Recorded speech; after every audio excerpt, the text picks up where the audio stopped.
Hello guys, it's me again, Teacher Era. So, no cell phone for today kasi busy ang person. Kailangan na nating unti-untiin yung mga trabaho, yung mga year-end reports na kailangan isumite natin guys. Kaya no distractions muna sa mga pamangkin at inaanak. Buti na lang nakasteady lang sila, nakatambay lang sila. Naiintindihan naman nila na marami pang ginagawa ang mama nila. Yung mga worksheets na lang yung ibinigay ko sa kanila para meron silang pagkakaabalahan sa bahay nila. Lalo pat umuulan ng malakas, hindi sila makapaglaro sa labas.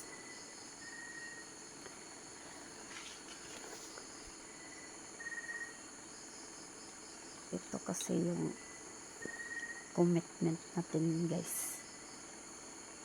Push lang natin yan. Teaching is not mere a profession.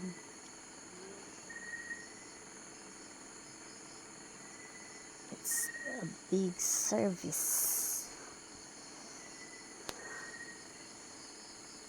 to the youth and the future generations. Nakasalalay sa ating mga balikat ang kanilang kinabukasan. Kaya kailangan panindigan natin ang ating mga sinumpaang tungkulin ang makapagbigay ng magandang edukasyon at ma-impart yung knowledge natin sa mga bata para naman sa pagdating ng araw ay masabi rin sa nila sa kanilang mga sarili na ito yung natutunan ko kay ma'am o kay sir. Mabuti na lang nakinig ako sa kanila. May ganong moments talaga tayo guys, diba? So, kailangan alagaan rin natin yung ating mga estudyante.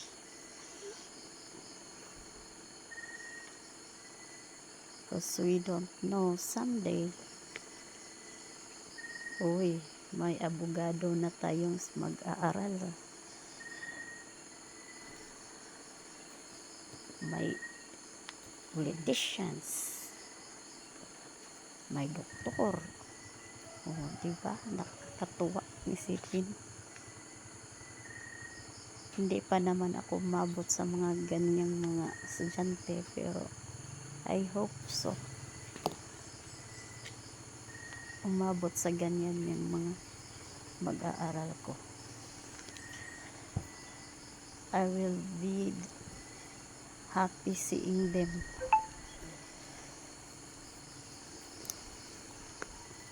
Kapag nangyari yun.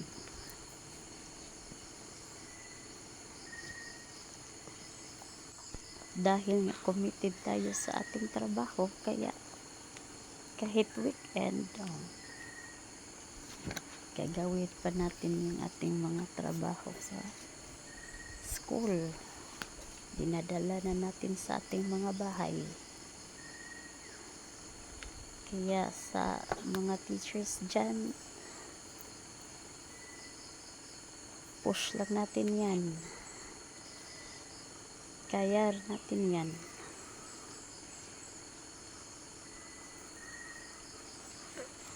Good vibes lang tayo. I-enjoy lang natin yung ating mga trabaho.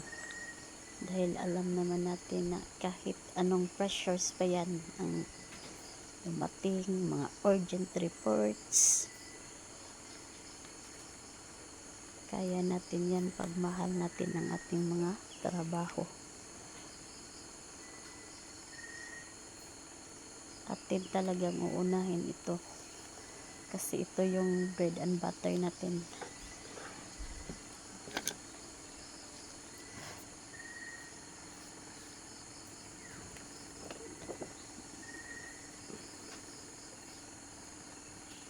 The master of all trades are teachers.